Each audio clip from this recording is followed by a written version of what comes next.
Good evening, everyone, and welcome to the 2017 Skywarn Recognition Day webinar sponsored by ARRL. This is Mike Corey, KI1U. I'm the ARRL Emergency Preparedness Manager, and I'll be your host and moderator for tonight. Before I introduce our guest speaker, I want to go over a few housekeeping items. The webinar is being recorded, and it will be posted to the League's YouTube channel, probably in the next day or so. We have a 2-hour block scheduled on the webinar platform. We don't intend to use the full 2 hours. We're hoping to wrap this up in about an hour or so. The webinar platform allows the audience to post questions to the moderator during the webinar. Please use this tool to send in your questions, and we will do our best to answer them as we go. We'll do a bit of a Q&A break in the middle, and then another one at the end to handle any questions we may have missed. If for some reason your question does not get answered during the webinar, please feel free to reach out to either myself or Rob, the other presenter, via email. Contact information will be provided as we go. There are 2 parts to this webinar tonight. First up is Rob Macedo, Kilo Delta 1, Charlie Yankee. Rob is the Director of Operations for VoIP Hurricane Net and the Skywarn Coordinator at the National Weather Service Office in Taunton, Massachusetts. Rob will provide an overview of Skywarn Recognition Day. After Rob's presentation, I will go over the role of ARRL in SRD 2017. So without further ado, I'll turn it over to Rob to get us going. Rob, over to you. All right, Mike, we'll say a good evening to you and a good evening to all on the webinar. And I just put up my screen, Mike, just a quick check to make sure you're seeing it okay. Screen's there and sound good. Okay, very good. So with that, we'll get started here. So I just want to make sure people understand the Skywarn program. That is the National Weather Service's weather spotting program, where timely severe weather reporting based on a reporting criteria that the National Weather Service Office sets for your area helps to protect life and property and can help give the ground truth that is very critical during various weather events, and could be traditionally thought of as the tornadoes and severe thunderstorms, but it could also be during winter storms, during blizzards, during other major significant weather events, other coastal storms or hurricanes, all those types of weather phenomena. Skywarn spotter training is offered by most Weather Service forecast offices at various times throughout much of the year. Skywarn Recognition Day was developed in 1999 by the National Weather Service, the American Radio Relay League. The National Weather Service office in Goodland, Kansas was the kind of the flagship office that got SRD started, and we are now entering its 19th year, and it has been a very successul event. And so far, there are over 70 Weather Service offices registered, and that may tick up by a few more between now and the event. It's geared towards celebrating the contributions of Skywarn volunteers that make the Weather Service mission possible, and it's geared toward highlighting the amateur radio operators that support that mission. There's a large percentage of amateur radio operators involved in Skywarn across the country, though you don't have to be an amateur radio operator to be a Skywarn spotter. So from an SRD overview perspective, amateur radio operators can provide vital communications between Weather Service offices and emergency management, or different Weather Service office functions between the local forecast office and the regional offices. Certainly had some examples of that in the 2017 hurricane season with Irma and Maria, both with surface reporting from different areas, as well as just that connectivity between Weather Service offices. Back in 2005, Hurricane Katrina was another example with the link between the National Hurricane Center station WX4 NHC and the National Weather Service in Slidell, Louisiana. Forecast offices across the country will be staffed, as we mentioned, over 70 Weather Service offices so far, and those numbers could increase. National Weather Service forecast offices will be on various modes and bands across HF, VHF, UHF, on voice, on digital modes, on CW. There's no mode that kind of may not, that any mode could be used by the different Weather Service offices, some more than others, but there are many modes that are utilized. DMR is something that we used at our local National Weather Service forecast office this past year. The narrowband emergency messaging system and some of the various modes associated with that is a digital mode, D-Star, Echolink and IRLP. So that, and there are probably others, but some examples of some of the modes that are utilized. As I mentioned, I think all told, we may get to around 100 weather service offices for SRD, or we may be a little short of the 100 number, but it gives you the idea how many weather service offices. There are about 122 across the country. So, you know, that's a pretty large percentage of weather service offices that will be participating. You see the link weather.gov/CRH/Skywarn recognition. That is the URL. The hamradio.noaa.gov URL should be pointing to that page. If it isn't already, I didn't get a chance to check it today. It will be pointing toward it soon, and kind of going forward, that link will point to this new page that the Central Region headquarters has set up, kind of in the format of all the weather.gov websites across the country. On the side of the VoIP Hurricane Net, and you can see some of the information right at the top of the page at voipwx.net, and I have a direct link here as well. You can see on the WX Talk Echolink Conference, Node 7203, IRLP 9219 reflector system. We'll have a host of weather service offices doing net control in hourly intervals throughout the event. Few open hours during the overnight period across the United States, but other than that, we have an office for every almost every hour.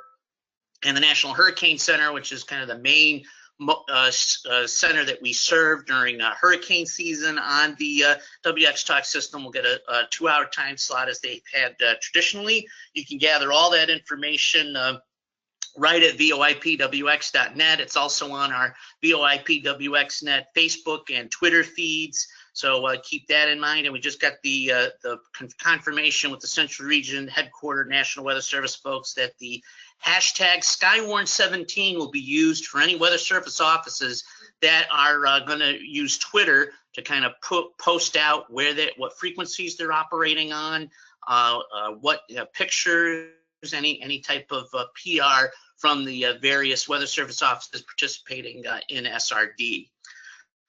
For those that might be on the webinar or view this in a recording, that you know, a lot of weather service offices are on HF, but of course a lot of Skywarn nets and a lot of the operations are on VHF, UHF. So we want to emphasize, as we did last year in the webinar, that utilizing that VHF, UHF component, getting on your local area Skywarn frequencies, if it's on a specific time interval or so forth, to make sure you're recognizing the spotters in your local area, giving them an opportunity to communicate with you on the VHF, UHF side, as if you were having it can be run like a net, or just some calls out onto the local repeaters that you use for Skywarn in your area.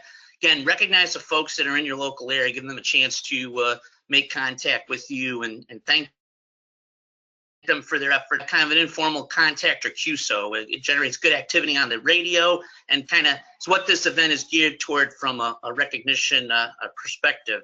One of the things that we do at our office at the Weather Service in Taunton, we have a number of different Skywarn repeaters that we use.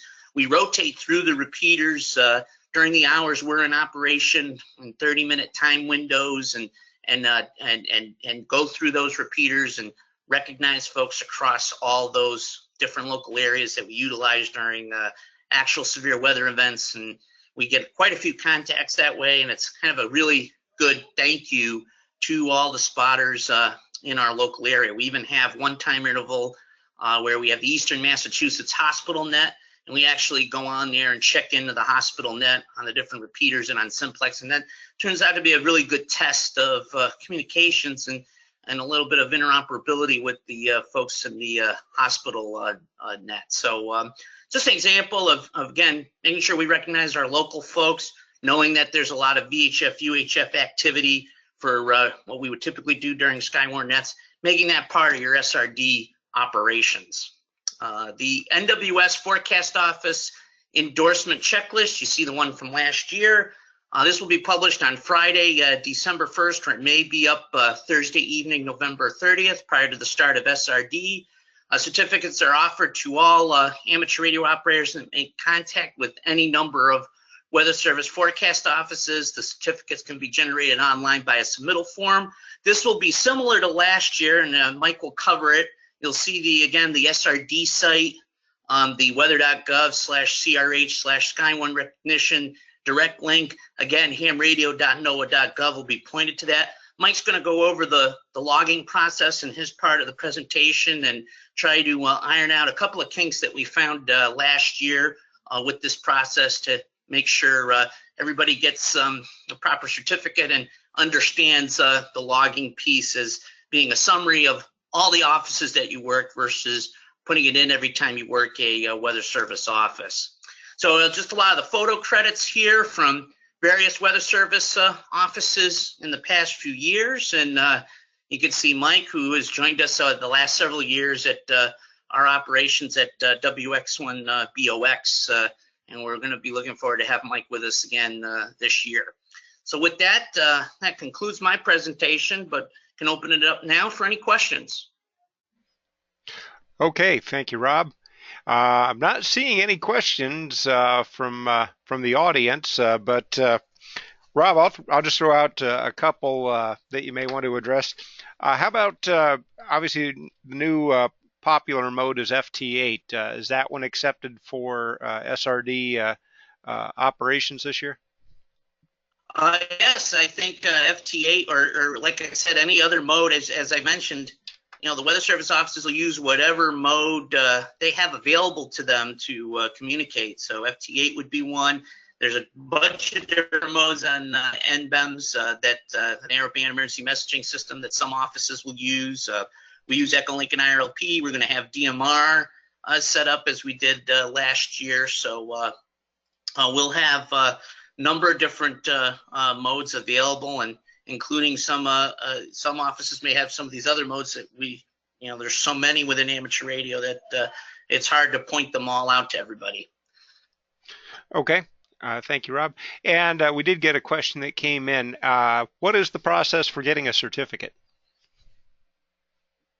Yeah, so on the SRD website, there is a link for the certificate generation, and you follow the online instructions on the site, and you'll be able to get your certificate.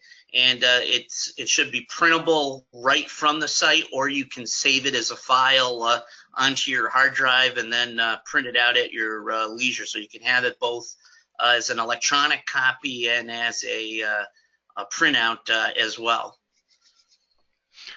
Okay, thank you. Another one that just came in.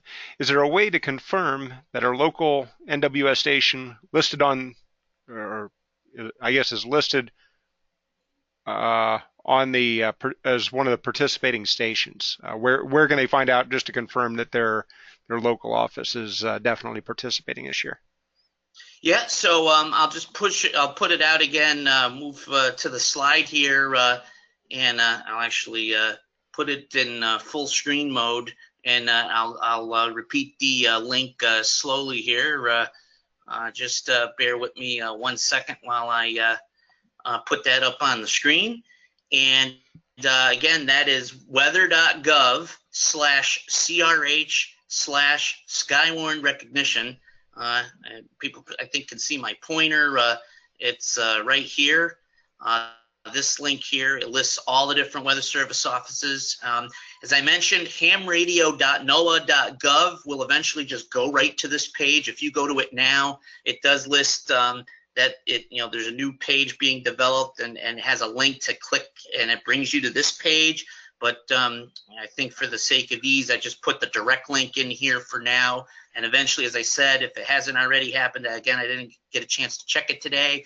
But between now and the event, the hamradio.noaa.gov page will point directly to this link. So again, that's weather.gov/CRH/Skywarn recognition.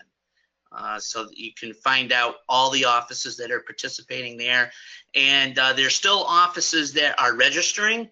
So if you go to the site today and you don't see your office there, you may want to check back again, even towards Wednesday or Thursday. Some may register kind of later on in the process. Okay, thank you. We're getting a few others in. So if the station, if their station, local station isn't listed and doesn't show up in the next few days, is there a way to get them listed as a participating station? Is that on that link, Rob? So the actual the process in terms of registering weather service offices is they've been putting the registration form out to all the warning coordination meteorologists and meteorologists in charge of the different weather service offices, and they have either registered their office themselves or pass it to their amateur radio coordinator for their office to register their weather service for the event.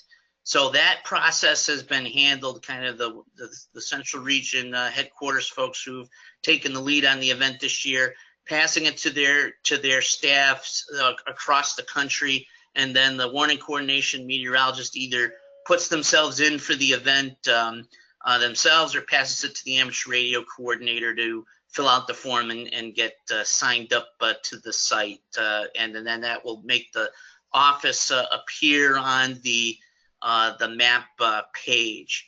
If you're not seeing your weather service office on there, you could contact your warning coordination meteorologist at your local office and see if there's interest.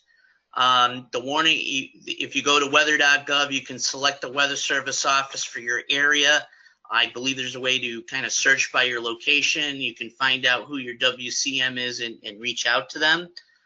In other cases, and as I said, some cases the WCM or a forecaster on staff will register their office themselves. At our office at Taunton, the email got forwarded to me, and I did the registration for our office as the coordinator for the National Weather Service in Taunton. So hope that helps with some of the instructions and kind of that chain of command. And that was the same last year. It was just that the Monterey, California Weather Service, Matt Melhy was the lead forecaster that helped coordinate the event, and he was the person passing that down to the different weather service staffs across the country. In this case, it's Central Region headquarters doing that and passing that down through the process. Okay, thanks, Rob. We did have a question as to if a local National Weather Service office is not participating, can you still participate? Yeah, you can. You can be as from your home station, a club station, go over to another ham's house if you can't get on the air from home. You can go searching for them. You can look for them on HF and try to work as many forecast offices as possible from home or wherever. So you can also be kind of the searcher as well. You know, if you think back to the national parks on the air a few years ago, where the parks were the hunted and everybody was trying to find them when they got on the air, you can do that too. You can be out on the air searching for them, and of course, EchoLink makes it quite easy to make contact as well. Rob, real quick question on the certificate. Any cost, or do they just need to send in like an SASE? So the certificate process, I think they've been largely doing an online process. I don't believe there's a way to get it by mail. I think they've been trying to make it fully electronic. I could double check that and make sure that that's the case, Mike, for the end of the presentation, but I understand they want to keep it all electronic, and that's kind of the process they've done here the last several years. That's for the certificates. Now, for QSL cards, some offices are offering them, some don't. At our office, WX1BOX, it's an SASE to my home address, and you'll get a QSL card from us. We still have a number of QSL cards that we can still distribute. But for the certificates, I think they've been keeping it fully electronic. And I think what I've done in a couple cases where folks have wanted one mailed to them is I've actually just done the electronic process myself and sent it to them that way. But I think they've been largely keeping that to an electronic process. Yeah, and the online certificates is really, especially for a small on-air event, I mean, compared to CQ Worldwide from the past weekend, you know, it's cost effective to do the online certificate process. Speaking of the online certificate, we got a question about that, then one more, and we'll move on to the next part of the presentation. On the certificate entry, is there a place to indicate CW, I guess, for a specific mode? Is that something that will be updated? Maybe bringing up the certificate entry will help there, Rob. Yeah, that's what I was doing here, and first of all, I can show you here. These are a number of the participating offices, so you can see that information here. Just to go back here, participation certificate information. I believe this is still from last year. This is in the process of being updated, but you can see you put in your call sign, you put in the range for how many weather service offices you worked, and that assigns the type of certificate. You submit your query and you will get a certificate. As I said, this is still from last year, but they're in the process of updating this to reflect the 19th edition or for 2017. But it'll be a very similar thing, just likely changing the template to this standardized template from a weather.gov and National Weather Service perspective. Okay. Yeah, and the certificates are not mode specific, just basically how many forecast offices you worked. And then I'll talk a little bit later about the W1AW bonus, which we tried last year. We're going to do it again this year. Rob, we had one other question. It's a little off topic, but I think it's an important one, and we'll try to answer this as quickly as possible, because I think honestly an entire presentation an entire webinar could be done on this. But could you say just a few words about building a relationship between your amateur radio group and a National Weather Service forecast office? So maybe if it doesn't exist now, you can work on it next year, have that relationship in place to participate. Okay, so yeah, I definitely think that might be a separate webinar topic in and of itself, because there's a lot that goes into having a good relationship with your local weather service office, and it kind of gets built brick by brick. I've been the coordinator at the National Weather Service in Taunton office for 21 years, and it's an evolving process, and like anything.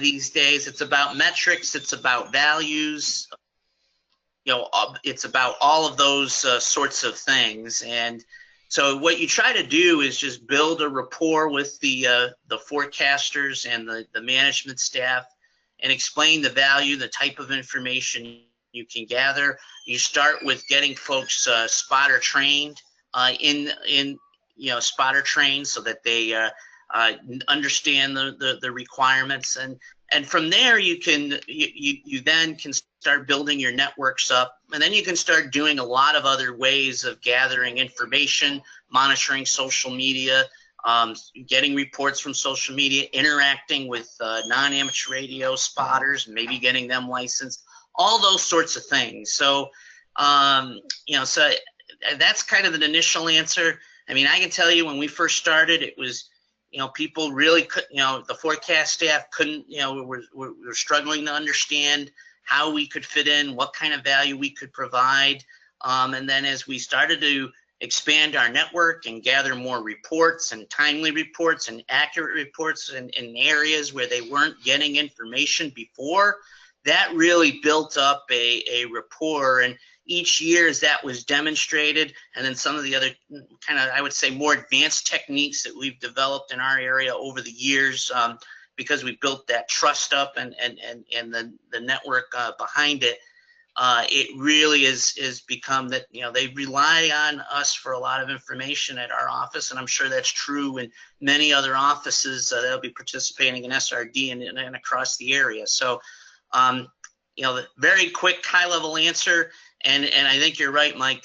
Could be a topic for a webinar in and of itself, where we could walk through some of those steps and also some of the more advanced techniques that we've employed in our area, and I'm sure other areas have, to be able to gather precise information, and when needed, high quantities of information and high impact weather events to support the National Weather Service. Okay, thanks, Rob. And yeah, I would add three other bits of advice to that, especially in this day and age. Be ready to explain what amateur radio can give them that social media can't, because more and more we're seeing National Weather Service offices turn to social media for a lot of information and a lot of useful information. So understand that you may have to explain that, and that these two aren't competing with one another, that they're in many ways complementary. And Rob's done a fantastic job of showing that that complementary nature between the two communications forms. Second, understand that timing is everything. Sometimes the warning coordination meteorologist or the meteorologist in charge will be open to the idea of amateur radio, other times not. And you just have to understand that there is a timing to start the relationship building process. And then third, be patient. As Rob mentioned, it takes time. It does not happen overnight. You're going to hit bumps in the road. You're going to have to be patient, and you're going to have to put on your best diplomat hat to make it happen. So with that, we will move on to the next presentation. Give me 1 second as we change the presenter. And sorry about that. Okay. So we've already gone through the housekeeping. This is not quite new. This is the second year we've done this, but there is information. All these links that Rob mentioned are on the League's website. If you go to the public service portion of the League's website, and you will find Skywarn Recognition Day. There's a tab on the left-hand side of the page. You'll find the basic rules, the guidelines, log submission page, and links to the all the related National Weather Service pages there. So it's kind of a one-stop shopping on arrl.org/Skywarn-recognition-day. Log submission page. I'm going to go into some detail about this. There is kind of a log summary, an online log summary that you can that you're encouraged to use to submit your information. This makes it really easy to process the information on the back end for the guys that are going to be tabulating scores and coming up with all the numbers. I'll kind of walk us through that here in a second. So this year, something a little bit different. Last year, we put W1AW on the air as a bonus station. You could get 1 bonus point for working W1AW. We are going to do that again this year. However, we're going to be using the call sign WX1AW in honor of Skywarn Recognition Day. On Friday evening, local time here in Connecticut, we'll be focusing on local repeaters and Echo Link. And we're going to start there on Friday night, mainly because W1AW has a bulletin transmission schedule on Friday evening that we cannot deviate from. So we'll start out with local repeaters and Echo Links. So don't even bother asking the operator if they can go over to 20 for a quick cue. They can't. They're going to be kind of stuck with local repeaters and Echo Links. Saturday, however, they will move over to HF. Again, VHF, local repeaters, Echo Link, Voice, CW. I think they're planning on doing some PSK. Ken Bailey, K1FUG. He will be the operator in charge Friday evening and Saturday. Ken is the emergency preparedness assistant at League headquarters. Media and the PR side of things. So the hashtag this year is hashtag Skywarn17. So if you're on Twitter, use that. Make sure you share your photos and videos. I'll tell you one of the really great things that you can use to share what you're doing at your local National Weather Service office. Facebook Live. You can find Rob and I both on Facebook. And if you link up with us, we can see the videos that you share, the photos, and we'll make sure that those get kind of included in our grand wrap up at the end. So now I'm going to go through this log summary process for Skywarn Recognition Day. And again, the whole purpose of this, just make it easy to process this information. So that way, the guys that at National Weather Service that are tabulating all this don't get too big of a headache. Okay, so I'm just going to walk through this form. It's on the league's website. Again, you can find it under the public service area. So the first few boxes, call sign, that's the one you are using for Skywarn Recognition Day. If you are WX1BOX, that's where you operated from. Now, I will give you a word of warning. If you're at a forecast office, pick somebody that it will be their job to fill out this form so it doesn't end up getting filled out like half a dozen times. So somebody should be the one that is going to be the bookkeeper for this. If you're at home, just use this for your home station, or if you're at the club station. So call sign, the call sign that you used while operating during this event. Station, pretty self-explanatory. Was this a station, the call sign that was used, did it operate from a forecast office, a home station, a club station, other? You may have operated mobile, maritime mobile, whatever it may be. Station QTH, that's a drop-down list that has state. Just put in your state. DX stations, if you're in Canada or who knows where you're at, just put not applicable for the state. So the next field, total number of QSOs, pretty self-explanatory. The exact number of contacts you made during the entire operating event. Don't put them in one at a time. You do the summary of all contacts made.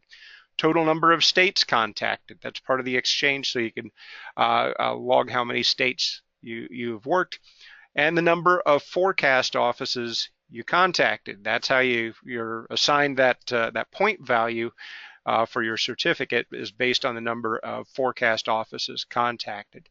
And did you contact the W1AW bonus station, which we'll get this updated to say the WX1AW bonus station for this year's event. And then just some information to help us see where activity is happening. What bands did you operate on? So 70 centimeters through 80 meters, excluding the work bands in 60 meters. Check all that apply. What modes did you use? Single sideband, AM, FM, one of the digital voice modes, ready, PSK. We will add FT8 to this. The screen grab was, I think, from last year, so we will add FT8 under there, and we're going to separate out Echolink and IRLP, so just check all that apply. Soapbox. If you have ever been in a contest, you know what a soapbox is. If you haven't, this is your chance to just provide some feedback. What were your thoughts? What was your station setup? What kind of antennas did you use? How was propagation where you were at? Whatever comments you may have. Then the final bit, your name, your call sign, because if you operating a forecast office, your call sign may not be the one used, so we just want to know who it is that's submitting it, and your email address. So it's not necessarily the call sign of the Skywarn Recognition Day station. And the email, so we can get in touch with you if we need to. So here's just a few tidbits that we learned from last year. One, do not use this form to log every contact that you make. We had a couple folks do that. That's not what it's intended for. This is a summary. It's not a logging program in and of itself. So do not use this form to log each contact you make. Please submit your log summary by January 8th, 2018. So it gives you about a 30-day window, a little over a 30-day window to get your log in. Past that, no guarantees that it's going to get processed, because once we get the spreadsheet on the back end of who turned in their log, we send it over to the National Weather Service office on January 8th, and that closes the books on the logs. If you have any questions about the log summary system, you can email me directly, ki1u@arrl.org. Be happy to answer any questions you have on as far as log summary goes, or feedback on the Skywarn Recognition Day pages that are on the League's website. If they are on a National Weather Service website, you need to contact National Weather Service on those. A couple of things to keep in mind this year. One is there is a great program or a website called qsomap.org. qsomap.org. It allows you, once you create kind of a free account, you can upload an ADIF file, a log file, into the website, and you can plot out all the stations that you contacted that are in that log. So you could upload your SRD log if you want. For the stations that are at forecast offices around the country, this is very handy because you can show what kind of communications capability you have from that station. Now, I would focus this on HF communications. It may not, in fact, I don't think it'll work quite as well on Echolink or 2-meter repeaters, things like that. But if you're on HF, this is a very handy resource you can have to share with your forecast or the forecasters at the office, show them your communications capability. And I'm going to throw out a little bit of a challenge to everybody this year. If you've done any contesting or you've been on a DXpedition or anything like that, you may be familiar with the N1MM November 1 Mike logging software. It's a free program. It has become the kind of the gold standard for contest logging, but it has a unique feature. It will allow you to write code to add a user-defined contest. Now, Skywarn Recognition Day is not a contest by any stretch, but it is an on-air event, and it is possible that the code could be written to plug into N1MM and give us a platform where the logging can kind of be standardized across all the participating stations. So if somebody wants to take up this challenge, drop me a note. I can kind of point you in the right direction to get started on this. It is a time-consuming process from what I've heard from others who have written user-defined contest code, but maybe something that others will find useful for future Skywarn Recognition Days. So I will put the headquarters contact information up there for anybody that needs it. There's all the links to the various social media sites that the League is on, my contact information as well as Ken's. That is, you can contact either one of us during the event or ahead of the event if you've got questions. And Rob, I'll open up your mic here in a moment if you want to pass along your contact information. And I'm going to go ahead and bring up some questions that have come up. So Rob, I'm going to unmute you there. You there, Rob?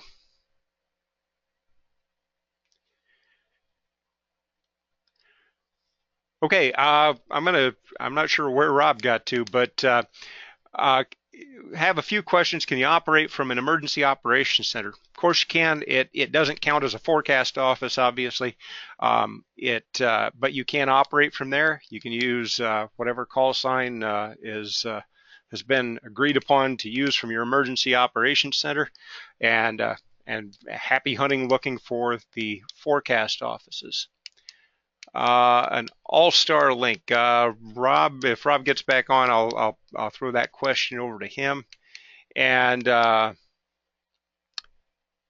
CW, yes, we will get CW added on to the log summary choices. Okay, and I'm not sure where Rob got to. Rob, you there? Okay, I think I'm unmuted now. For some reason, I was still muted even when I unmuted on my end. Okay. So anything you can add to the add an all-star link? Yeah, so All-Star is another mode that can connect into Echolink and IRLP. Those that maybe have an All-Star node are able to connect up via the Echolink side. In terms of is there an all-star channel that's linked in? It might be something that I can work with Lloyd KC5FM to have that established, and can mention that in an update as well. And for those that want to reach me, I'll give a simple email address. It's my call sign, KD1CY, Kilo Delta 1, Charlie Yankee, KD1CY at voipwx.net. And that'll be a great way to contact me, and we'll respond as we can leading up to SRD. Okay, thank you, Rob. And I think we've gotten to all the questions. Rob, any bits of advice on sharing photos, video, and other media during the event?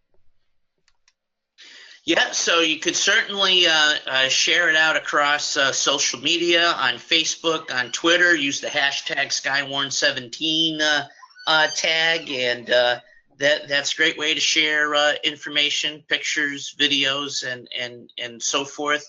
If you have your own, if your amateur radio club that's doing SRD has their own Facebook page, you can let us know that, and folks can share that information, share the photos that you're posting across Facebook, or retweet on Twitter. You can certainly share them with both Mike and I, and they can eventually be posted in the SRD page, as you can see from the SRD link that we showed. If you go down to the bottom of the page, you can see a number of the photos over the past year's events that the Weather Service will put up directly. Okay, thank you, Rob. And I would add also, use this as a chance for some publicity about what amateur radio does. Obviously, we've had a very busy hurricane season. You can use examples from that to as talking points for the meteorologists that you may encounter at the forecast offices. And always use amateur radio on-air events as a chance to set up in a public place. Field day is one of those operating events that gives us that publicity bonus. Any on-air event has that capability. So make sure you use this as a chance to also do some public education as well. So with no more questions, thank you everyone for taking part in this year's SRD webinar. And remember, hashtag Skywarn17. And of course, thank you for your service to your communities. That's one of the wonderful things about Skywarn, is it's one of the many ways that the amateur radio service gives back to the local communities, and also the service you provide to the National Weather Service forecast offices. So if you're operating from home, from a forecast office, an emergency operations center, have fun, and we hope to hear you on the bands. Thank you again for attending, and on behalf of Rob and myself, 73.